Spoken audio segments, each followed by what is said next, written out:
Olá, no programa de hoje, os impactos do tarifaço de Trump no Brasil e em Minas. As repercussões econômicas da sobretaxa para diferentes atividades produtivas. Os estados que ganham e perdem em suas principais exportações. O pacote anunciado pelo Planalto e as alternativas que se abrem para o país na cena internacional. Eu converso com o doutorando em Economia e pesquisador do Núcleo de Estudos em Modelagem Econômica e Ambiental Aplicada da UFMG, João Pedro Revoredo. Bem-vindo, João. Um prazer recebê-lo no Mundo Político. Olá, muito obrigado pela oportunidade de falar com vocês e vamos lá, tentar conversar sobre essas tarifas aí do Trump. Vamos lá. João, um recente estudo do NEMEA da UFMG, seu e de colegas, avaliou os impactos das novas definições sobre as medidas tarifárias dos Estados Unidos voltadas ao Brasil. Em síntese, quais são os efeitos mais nocivos que já podem ser precificados? Só um breve contexto antes. Esse é o quinto estudo que a gente tem feito, de uma longa série de estudos dentro do NEMEA, e a gente tem tentado atualizar à medida que o Trump vai fazendo mudanças ali na diretriz da política anunciada. E aí, esse último estudo, agora específico, que está sendo aplicado desde o dia 6 de agosto, ele reflete aquela sobretarifa dos produtos brasileiros, tarifa sobre outros países também. E aí, no final, o efeito que a gente consegue observar sobre a economia brasileira é um impacto de em torno de 0,26% no PIB brasileiro, um efeito de médio prazo, de até 2 anos, uma perda de aproximadamente 57 mil empregos e, enfim, efeitos sobre investimento, exportações, consumo das famílias, renda das famílias e por aí vai. São números significativos em termos de impacto para o país? Sim, sem dúvida. Pensar que entrar numa talvez disputa comercial com os Estados Unidos nunca é bom, e acho que no final da linha, pensar que 57 mil pessoas podem perder seus empregos de forma direta por conta dessa política é muito grave. Então é importante encontrar caminhos para, primeiro, avaliar o impacto dessas medidas, entender como o Brasil pode sofrer com elas, e segundo, como podemos contornar essas medidas e tentar encontrar caminhos para superar esses problemas colocados, enfim, que podem acontecer com a economia brasileira. Na relação com diversos países, João, no seu atual mandato, uma história que vocês têm acompanhado aí de perto, Trump já anunciou tarifas por vezes aleatórias e voltou atrás em muitos pontos. Quais impactos essa imprevisibilidade traz para a economia global? Isso é uma pergunta muito interessante. Os agentes econômicos, eles tentam responder à informação que eles têm disponível naquele momento. E de certa forma, eles tentam antever movimentos para precificar, enfim, e acabar minimizando potenciais perdas. O caminho natural é quando existe essa instabilidade e essa imprecisão de qual política será adotada, qual caminho será tomado, antever isso, e à medida que os agentes tentam antever, eles vão mitigando essas perdas, diminuindo o nível de atividade. Então, é muito natural, por exemplo, que uma fábrica ela não abra uma nova planta ou que ela diminua a atividade que ela já tem lá em uma determinada planta produtiva. Isso vai sendo reproduzido para vários elos da economia. Se uma fábrica consome menos e produz menos, ela vai consumir menos do elo anterior. Então, ela vai tendo um efeito de espalhamento sobre vários elos da economia. E esse efeito ele é muito perigoso, porque ele já é o começo dos efeitos negativos. Antes mesmo que a política seja anunciada, aliás, antes mesmo que a política aconteça, ela já começa a ter efeito sobre a economia real. Dificulta também que os países, por exemplo, adotem medidas internas voltadas especificamente para esses efeitos, porque, de repente, as tarifas recuam de uma hora para outra, e aí fica mais difícil, talvez, operar, Sem dúvida. Quando a gente pensa, por exemplo, no caso brasileiro, o governo Lula aparenta ter um programa ali de medidas de apoio para as empresas que vão perder exportações por conta dessa medida. Ponto é, À medida que isso acontece, a gente não consegue avaliar exatamente se essa política de ressarcimento ou de compensação ela está sendo bem aplicada, porque daqui para amanhã pode haver uma mudança de política, de direcionamento do governo Trump e talvez essa política está sendo demais. Enfim, é muito difícil fazer a condução dessa política econômica interna se você não tem muita expectativa bem definida, bem ancorada do que vai acontecer daqui a 2 dias, daqui a uma semana, daqui a um mês. Sobre esse pacote, né, do governo Lula, é um pacote que prevê 30 bilhões de reais em crédito, né, para as empresas afetadas pelo tarifaço e o acesso às linhas condicionado à manutenção do número de empregos. O que lhe pareceu o desenho geral das medidas? Eu acho que é uma boa política, dado o contexto. Pensando que temos um problema, uma disputa internacional de um agente que é fora do Brasil e que está tentando interferir, de certa forma, na decisão econômica brasileira, me parece muito natural que o governo brasileiro proteja o industrial, o produtor brasileiro, o produtor rural, enfim, todos esses agentes econômicos. Acho que o que eu achei muito interessante nesse pacote de medidas é a vinculação da compensação financeira, do apoio, do crédito, enfim, com o nível de emprego para garantir a renda do trabalhador, para garantir o consumo interno, para garantir as estruturas do mercado interno nacional. Porque se existe essa possibilidade de crédito, mas nenhuma contrapartida, talvez fosse esquisito, né? Mas me parece muito razoável colocar algumas contrapartidas, principalmente pensando na contrapartida do emprego, da manutenção da renda do trabalhador. Dá para dizer se são medidas suficientes para o contexto ou é cedo? Eu acho que ainda é cedo. Por quê? É muito difícil fazer essa avaliação antes, porque as contas ainda estão acontecendo, né? Os países estão começando a sofrer, a gente não sabe o quanto tempo o Trump ele vai manter isso. Está começando a aparecer lá sinais de inflação mais alta, né? Lá nos Estados Unidos, por conta dos produtos brasileiros que estão mais caros lá, de carne, de café, enfim, alguns produtos que são tradicionalmente exportados do Brasil para lá. E talvez exista alguma força política interna dos Estados Unidos que o obrigue a recuar. Então ainda é muito cedo saber o quanto isso vai ser prolongado e o quanto talvez precise de mais recurso, enfim. São muitos fatores acontecendo ao mesmo tempo e a gente tem que deixar isso decantar um pouco para entender melhor. Você cita a questão da carne, do café, né? E alguns países parecem ter conseguido acordos com os Estados Unidos, por exemplo, o Reino Unido, membros da União Europeia, enquanto outros continuam em negociação, México e China. A diplomacia brasileira e setores produtivos muito afetados como esses dois, né, carne e café, por exemplo, podem trabalhar nesse momento para que entrem no rol de excepcionalidades? Essa é uma perspectiva talvez mais concreta de que uma revisão geral, digamos assim, desse tarifaço? Eu acho que para esses setores específicos tem 2 caminhos possíveis. Um deles é tentar ganhar um espaço na excepcionalidade e, enfim, talvez engendrar algum caminho ali de receber uma tarifa menor, por exemplo. E talvez um outro caminho que na minha cabeça parece fazer mais sentido é buscar o resto do mercado internacional. A carne brasileira é extremamente competitiva, o café brasileiro é extremamente competitivo. Eu não vejo nenhum grande motivo da gente estar preso nessa parceria comercial com os Estados Unidos. Claro, os Estados Unidos é um grande parceiro histórico, 2 nações que transacionam há muitos anos, mas existem outros potenciais compradores para a carne brasileira, para o café brasileiro, e me parece natural talvez a gente encontrar novos caminhos para a carne brasileira, para o café brasileiro e para tantos outros produtos que a gente faz e poderia exportar sem grandes problemas. Para mercados como na Ásia, na Oceania, na Europa, enfim, tentar escoar essa produção para mercados diferentes, né? E aí, talvez abrir esse caminho para procurar novas parcerias comerciais, abrir novos vínculos, buscar novos acordos de comércio, vinculando o Mercosul, por exemplo, à União Europeia. Esse é um acordo que já tem sido discutido há muitos anos, aproximar o vínculo do Brasil com os países asiáticos. Eu acho que existe um grande conjunto de caminhos aí que podem ser explorados e que não necessariamente a gente teria que receber esse prejuízo da sobretarifa americana.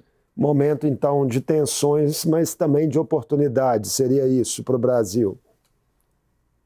Sim, sem dúvida. Inclusive, no estudo que a gente desenvolve, esse último, uma das coisas que a gente avalia é que existem alguns setores lá que podem se beneficiar, de certa forma, com essa relação, né? O que a gente tenta reproduzir no nosso estudo, de certa forma, é a tarifa americana sobre o Brasil, a tarifa americana sobre outros países, inclusive a China, e a retaliação chinesa sobre os Estados Unidos. E dado esse contexto de disputa internacional entre forças, né, principalmente Estados Unidos e China, ali, essa disputa entre eles, talvez haja um redirecionamento de comércio onde o Brasil pode se colocar como um grande beneficiado. E aí, dentro do nosso estudo, a gente encontra talvez o setor que pode mais se beneficiar é o de soja, por exemplo, como outros também que a gente elenca, produtos de madeira, enfim, coisas nesse sentido que teriam espaço para a gente acessar outros mercados internacionais e deslocar o que seria exportado para os Estados Unidos para outros países. No caso específico da China, quais seriam esses produtos mais atrativos que o Brasil tem a ofertar? Assim, o produto que se destaca com larga vantagem é a soja. A gente assumiria esse papel que já temos, de certa forma, né, que é de produtor e exportador de soja, mas não só para os Estados Unidos, mas, enfim, dominar cada vez mais os mercados, né? Nós somos extremamente competitivos nisso, mas também outros produtos da agroindústria, né? Então, questão de gorduras, óleos e gorduras vegetais, fibras vegetais, alguns outros grãos específicos.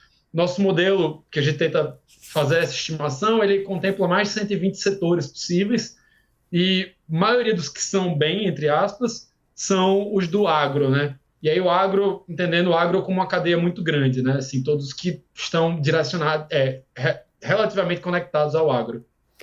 E para Minas Gerais, João, quais são nesse momento as maiores preocupações? Tá. Acho que para Minas Gerais a gente tem alguns pontos muito fortes e muito complicados. Minas ele é um grande exportador de café, especificamente, e um grande exportador de siderúrgicos. Os siderúrgicos, pelo que a gente vem avaliando, são potencialmente o principal fator de perda do estado de Minas. Aí seguido por café, laranja, enfim, tantos outros. Mas claramente existe uma questão ali sobre o produto industrial que Minas é especializado, e nesse contexto, muito provavelmente, Minas teria uma preocupação maior com esse tipo de setor, né? E aí, enfim, tem uma ampla gama de setores que produzem siderúrgicos aí no estado de Minas que devem sofrer muito com isso. Há também estados brasileiros, né, que nesse momento saem ganhando, a gente pode fazer essa afirmação por suas vocações produtivas, e quais seriam eles? Nossas estimações indicam que todos os estados perdem. Assim, acho que a grande questão é quem é que perde mais e quem é que perde menos. E aí isso tem muito a ver com o que você está falando. Por exemplo, os estados que têm o maior parque industrial no Brasil, sejam eles Minas Gerais, São Paulo, Rio de Janeiro, os estados do Sul, esses estados eles são os maiores perdedores. Porque os produtos brasileiros eles se tornam menos competitivos nos Estados Unidos, naturalmente, porque existe essa tributação que está acontecendo lá. E à medida que isso acontece, esses estados se tornam os maiores perdedores, né? Os estados que menos perdem, mas ainda assim perdem, são os que produzem mais intensamente soja, enfim, produtos cereais e por aí vai. E aí sejam eles o Mato Grosso do Sul, aquela região chamada Mato Piba, que, enfim, é Maranhão, Piauí, até a Bahia ali embaixo. Essa região consegue ser menos prejudicada, por assim dizer, mas não dá para afirmar que alguém se beneficia com essa situação. E aí pensar sobre isso é também pensar que ter uma disputa com um grande parceiro comercial não faz bem para ninguém, né? E os Estados Unidos é o segundo maior parceiro comercial do Brasil. Então, naturalmente, isso vai fazer mal para todo mundo. No caso aqui de Minas, né, teve uma declaração do governador Romeu Zema, recente, que ele sinaliza que, se fosse presidente da República, retiraria o Brasil dos BRICS. Do ponto de vista econômico, eu queria que você avaliasse essa fala, se se faz algum sentido, considerando inclusive o nível das exportações mineiras e brasileiras para o país asiático? O BRICS, como um todo, não só para a China, é uma instituição muito forte, né? É um conjunto muito poderoso de países que tem capacidade de barganha internacional. Então, de certa forma, o Brasil sair do BRICS implica o Brasil perder um posicionamento estratégico frente ao mundo. Eu sinceramente, acho que não concordo com o governador do estado. Acho que o BRICS faz mais bem para o Brasil do que faz mal. Essa parceria tão íntima com a Índia, com a China, com a Rússia, produtores tão importantes para o mundo, economias muito relevantes, que ocupam um papel central na geopolítica internacional e na economia internacional. Me parece natural que o Brasil queira estar junto dessas organizações, desses países, e quanto mais poder e quanto mais capacidade de interagir com essas economias, melhor para o Brasil, naturalmente, porque, enfim, são grandes parceiros também do nosso país, né? Então, eu acho que, do ponto de vista estritamente econômico, eu não veria muito sentido em sair dessa relação tão boa que existe há tanto tempo, enfim, está tão bem estabelecida e o Brasil ocupa um papel central ali dentro. João, queria voltar a falar com você sobre a questão dos efeitos mais diretos para os cidadãos. Você fez ali uma estimativa no início da nossa conversa de 56, 57 mil empregos, que poderiam ser perdidos. Em quais setores se concentrariam? Os principais setores que estão nesse rol de empregos são os ditos trabalho intensivos. Então, os setores da agropecuária, não todos, porque tem alguns setores da agropecuária que são bem, eles vão ser os que vão mais perder emprego. E aí, os que a gente identificou como os principais fatores disso são café, laranja, e aí, geralmente, essa ocupação está associada ao pequeno produtor local, não é um grande latifúndio. A nossa simulação ela aconteceu antes da tarifa ser implementada, mas uma coisa que a gente veio acompanhando com o tempo e que respaldou a nossa análise, respaldou os resultados do nosso modelo, foram algumas notícias, por exemplo, de produtores do Triângulo Mineiro, produtores de laranja do Triângulo Mineiro, falando que estavam muito preocupados com essa notícia, que estavam dando férias coletivas para, enfim, para os trabalhadores da região. Além desse setor agropecuário menor, né, assim, que não é tão latifundiário, alguns setores da indústria também, e aí dentro de Minas especificamente, o que a gente encontrou foi muito o setor siderúrgico, que claramente em Minas é o maior prejudicado. E aí, de novo, também foi respaldado por coisas que a gente viu na mídia, que foram sendo divulgadas ao longo do tempo, como férias coletivas de algumas plantas siderúrgicas, coisas que, apesar de não serem demissões, mas é o primeiro momento antes, né? Se essa atividade econômica ela não é recuperada, uma férias coletivas pode se tornar um conjunto de demissões, por falta de necessidade de trabalhadores, por, enfim, diminuição da produção, que é um caminho natural. Então, acho que existe uma conexão aí entre esses setores e em Minas esses são os principais responsáveis pela perda de emprego. Mas lembrando que esses 57 mil que eu falei dizem respeito ao Brasil inteiro. Para além dessa questão dos empregos, como você vê as perspectivas de percepções populares individuais dos brasileiros, sobre efeitos do tarifaço no seu cotidiano? Quais outros elementos tendem a ser mais visíveis? Eu acho que para o brasileiro tem muito a ver com a renda, né? Tem um caminho muito direto aqui de análise que se os Estados Unidos mantêm essa tarifa e a atividade econômica brasileira retrai por conta disso, vão ter menos empregos. Se vão ter menos empregos, vai ter menos gente com renda e as pessoas elas vão sentir os efeitos bem de forma direta e, naturalmente, vai ter um sentimento negativo frente a esse tarifaço. Acho que essa é a expectativa que a gente tem. Eu me recolho ao meu lugar de economista, eu faço mais o papel de análise do impacto, eu não entendo muito bem a percepção das pessoas, eu acho que talvez seja serviço de um cientista político, talvez, mas eu entendo, assim, na minha percepção de economista, que a perda de renda tem um efeito muito significativo sobre o que está acontecendo, né? Então, naturalmente, as pessoas que podem perder seus empregos e perder a fonte de renda delas, elas acabem achando ruim toda essa conjuntura. A Confederação Nacional da Indústria, João, soltou hoje uma projeção, né, mantendo aí uma previsão de crescimento de 2,3% do PIB em 2025, apesar do tarifaço. É um sinal importante de resiliência do país, né, nesse momento conturbado? Eu acho que sim, e acho também que isso é fruto já das medidas do governo de tentar mitigar os efeitos do tarifaço. O nosso estudo, que a gente faz aquela avaliação e encontra os valores que eu citei agora mais cedo, eles não consideram nenhuma medida de compensação ou de reparação do governo federal, que é esse pacote de políticas do governo Lula. Mas, naturalmente, eles têm efeitos sobre a economia brasileira. Então, eu acho muito natural que essa perspectiva de sustentação do crescimento econômico brasileiro seja também reflexo de uma boa política, de uma política que visa a manutenção do emprego, da renda e da atividade econômica brasileira.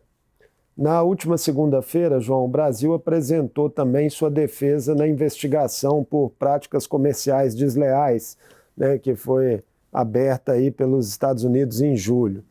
O país negou irregularidades e afirmou não reconhecer a legitimidade desse procedimento, que contempla aí temas que vão do PIX à pirataria. Como é que você lê, como economista, essa ofensiva americana contra o Brasil, se ela faz sentido, né, do ponto de vista dos objetivos mesmo financeiros da superpotência? Assim, se a gente se ater à análise econômica da coisa, o Brasil ele é um dos países que não deveria ter essa sobretarifa. A primeira vez que ela foi anunciada, ela falava sobre diminuir o déficit comercial dos Estados Unidos frente a atividades, enfim, irregulares, talvez, a política desleal de comércio, coisas nesse sentido. Isso estou falando lá em março, abril. Só que tem um problema, o Brasil nunca teve superávit comercial contra os Estados Unidos. A gente é extremamente deficitário, na verdade. A gente compra mais deles do que vende para eles. Então, pensando estritamente na justificativa econômica, não parece ter muito sentido esse tipo de política. Agora, sobre o ataque ao PIX e sobre as demandas políticas deles, isso eu acho que não diz muito respeito aos Estados Unidos, né? Isso talvez seja uma questão soberana brasileira e a gente faz, enquanto sociedade brasileira, enquanto povo autônomo e independente, o que a nossa sociedade acha por certo. Atacar o PIX é outro caminho que talvez não faça muito sentido, né? É um avanço, é um produto da burocracia brasileira, do Estado brasileiro, que fez muito bem para a sociedade, diminuiu os custos de transações, aumentou a bancarização brasileira, enfim, são coisas que só fizeram bem para a nossa sociedade e que não dizem muito respeito aos Estados Unidos. Então, sobre a acusação deles, eu sinceramente, eu acho que carece razoabilidade, assim, carece sentido econômico, e é o que eu posso contribuir com essa discussão. Por todo o contexto da nossa conversa, o futuro agora imediato é de muito trabalho para a diplomacia brasileira, né? Nessas negociações comerciais para tentar destravar aí os problemas. Com certeza. Eu acho que não só a diplomacia brasileira com os Estados Unidos, mas também buscando alternativas aos Estados Unidos, né, a esse país. E aí é o que eu estava falando sobre novos caminhos de comércio, buscar novas parcerias comerciais, desbravar novos mercados, talvez. E aí, nesse contexto, a nossa diplomacia, que é historicamente qualificada, entra na busca por esses espaços no comércio internacional. E, em paralelo a isso, o governo brasileiro, imagino também que vai ter muito trabalho a fazer, tomando conta da nossa atividade interna, do apoio ao empresário brasileiro, do apoio ao emprego brasileiro, à produção brasileira, à nossa renda, enfim, o nosso bem-estar, a população brasileira, né? E aí, por diversos caminhos, um deles também é essa política de apoio e de, enfim, compensação para os empresários que estão sofrendo com perda de exportações, né? Então, são vários caminhos de trabalho aí, e eu acho que esse é o grande apanhado da nossa conversa, né? O governo brasileiro tem tentado fazer um bom trabalho, a gente está disputando de forma desigual com a superpotência internacional, né, que são os Estados Unidos, mas estamos tentando de forma muito razoável mitigar esses efeitos para o Brasil o máximo que possível. Muitíssimo obrigado por essa conversa conosco no Mundo Político, João. Eu que agradeço a oportunidade, é sempre um prazer falar com vocês e estamos disponíveis aí para outros momentos. Muito obrigado. Obrigado a você. Eu conversei com João Pedro Revoredo, pesquisador do NEMEA, Núcleo de Estudos em Modelagem Econômica e Ambiental Aplicada da UFMG. Falamos sobre os resultados de um estudo que avalia os primeiros impactos para os estados e as atividades produtivas brasileiras do tarifaço imposto pelo presidente dos Estados Unidos, Donald Trump. O Mundo Político fica por aqui. Obrigado por nos acompanhar e até o próximo programa.